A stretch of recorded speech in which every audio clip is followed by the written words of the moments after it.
We're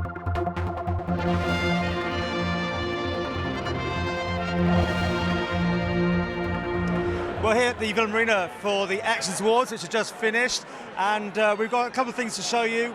First of all, this one is with the Chief Minister and his speech to the audience, which is also not just in this room, but was also on a telecast on the internet around the world. He had quite a few things to say, positive and also quite forceful in his speech. A very warm Manx welcome to our guest. A very privileged honour being with Lord McNally tonight, who is Minister from the Ministry of Justice, who has responsibility for the constitutional affairs of the Crown Dependencies and in particular the Isle of Man. He's been a great friend of the Isle of Man, and I hope we can give him a good Manx welcome tonight and send him away happy, remembering the Isle of Man in a much positive way.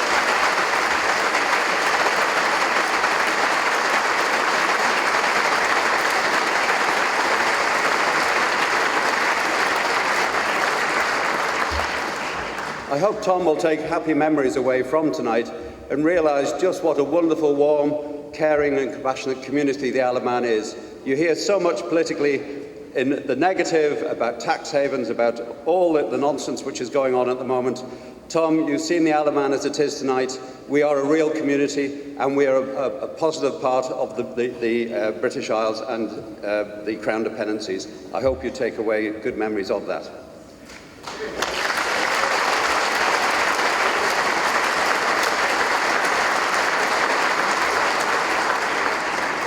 Your Excellency, ladies and gentlemen, this awards evening provides a showcase for innovation, enterprise and excellence and highlights the concept of the Isle of Man where you can, which is the current economic development strapline. It allows us to recognise success at many different levels, from small local enterprise to international business, and in the public, private and voluntary sectors. It also allows us to acknowledge our success in promoting a caring, compassionate and inclusive community, the glue that binds our nation together. We can be very proud that together we have succeeded in creating a diverse and robust economy within a business-friendly environment. Our success has been built on the strength of many factors: our specialist professional expertise, the responsiveness of government, a fair taxation regime, a skilled and innovative workforce, world-class telecoms and sound financial regulation. And as Chief Minister, it is heartening for me that many of those qualities have been recognised here tonight. We have come a long way since the dark days of the early 80s, with its severe recession, to the economic success we are currently enjoying. The commitment and confidence of the private sector has been crucial in maintaining the resilience of our economy, and I would thank all those at every level who have worked so hard on behalf of the Isle of Man. But we must recognise that in 2008, our world changed and there is no going back. The pressures caused by the changes to our VAT agreement and the increased focus on small nations such as ours by the international community means that we will now need a new strategy to protect our achievements into the future. A month ago, I presented Government's Agenda for Change to Tynwald. It identified some of the challenges and opportunities facing us as we strive to deliver our three absolute priorities of stimulating economic growth, rebalancing government finances and protecting the vulnerable. And I can promise you that I intend to deliver on all these pledges. For government, this means working with our entrepreneurs and innovators to seek out new opportunities and to harness the skills and energy of our workforce. It also means supporting and encouraging our fantastic third sector in all they aspire to do. It means working together to raise the island's profile internationally, recognising that in the current climate we must accept that change is inevitable. And we must ensure that we remain a society that is caring, compassionate, fair and inclusive. That is the backbone of the Isle of Man. But in spite of our problems, there are still reasons to be optimistic about the future. The Isle of Man has weathered the worst of the global financial crisis. We have never dipped into recession, and we continue to deliver solid economic growth.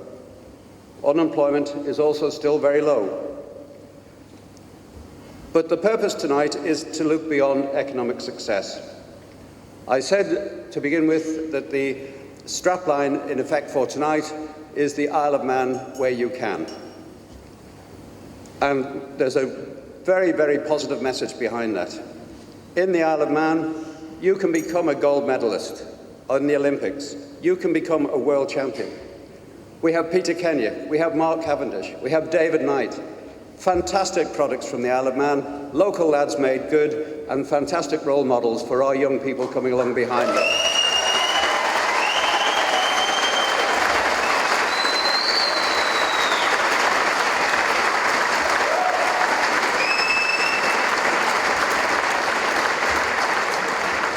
As we've heard tonight, we have the world's #1 aircraft register.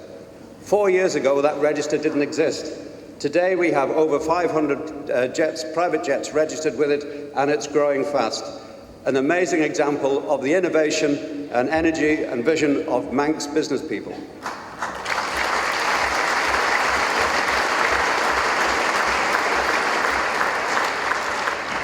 In the Isle of Man, you can contribute to the groundbreaking exploration of Mars and be fourth favourite to put the next vehicle on the moon. What a fantastic achievement for this small rock in the Irish Sea.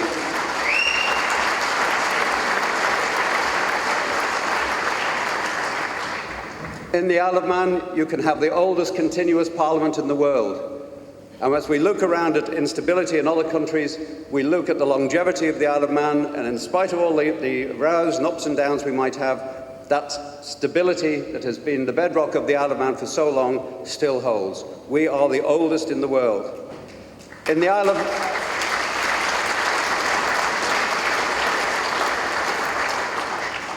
of Man, you can make an Oscar-nominated film. And in spite of a lot of the nonsense we've been hearing about it, we should celebrate the fact that we can actually achieve this.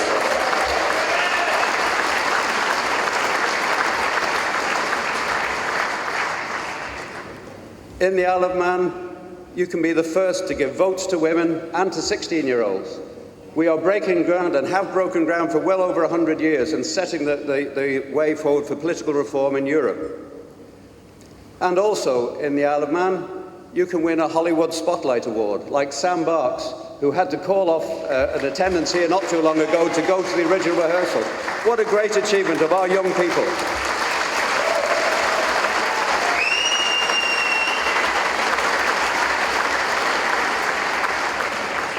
In the Isle of Man, you can quite literally reach for the stars and succeed. And that's what the Isle of Man has to be about. How many communities do you know of 84,000 people that can match this level of achievement that our small nation has been able to achieve over the last few years?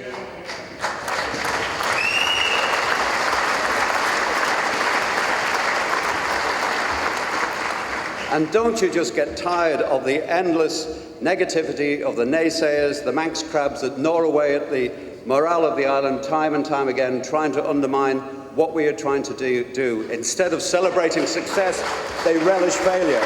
That cannot be acceptable.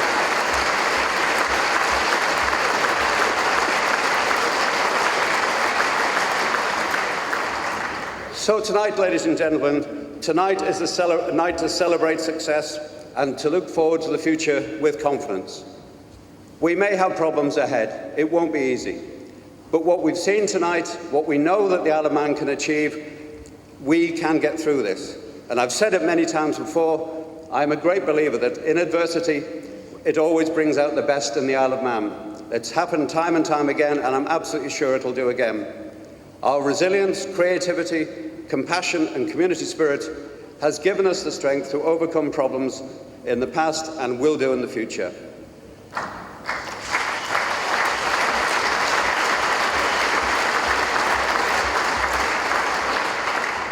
As Chief Minister, ladies and gentlemen, being here tonight, enjoying your company, listening to the tremendous achievements of all the award winners tonight, it makes me very proud to be Manx. I'm proud of our achievements. I'm proud that our small nation has created a society genuinely blessed with the freedom to flourish. And most of all, I am proud that in the Isle of Man, you really can, as the awards say tonight. Well done, everyone. Congratulations, and thank you for a wonderful evening. So So that was Alan Bell's speech, and with me, the editor of Isle of Man newspapers. Mr. Bell quite often uses this platform to be quite aggressive in, and also applauding people, but there's a little bit of sting in the tail there. I don't necessarily think it's a sting in the tail. He's forceful in the speeches. He got an opportunity here to speak to lots of people. He used that opportunity. He should do. He's a politician. He should speak his mind, and he should let people know what he thinks. And he's has an opportunity here to speak his mind. I mean, it's quite an audience, isn't it? I mean, this is all the people who've won awards and they're all pro it, but he was talking to a wider audience, I got the impression anyway, about the people who do try and grind it down slightly, as you say. Well, he had one or two sentences about the Manx crab attitude and people who, I think he said, were more likely to denigrate the Isle of Man than to celebrate its success. They sort of revelled in failure. Well, there are people like that, and it must grind a lot of people down in any walk of life when they're doing their best to work for the good of the Isle of Man and so on. I'm sure that Alan Bell thinks he's doing the best for the Isle of Man. I think most people do think they're doing the best, don't they? And that must be very dispiriting. And of course he had a special guest, Lord McNally, in the audience. He's the Minister of State for Justice for the UK government with responsibility for the Isle of Man and other crown dependencies. And he's been here, he's seen an audience of private sector, but also lots of people from the public sector and from charities as well. And I think he'll have seen the Isle of Man in its most positive and in its best, really.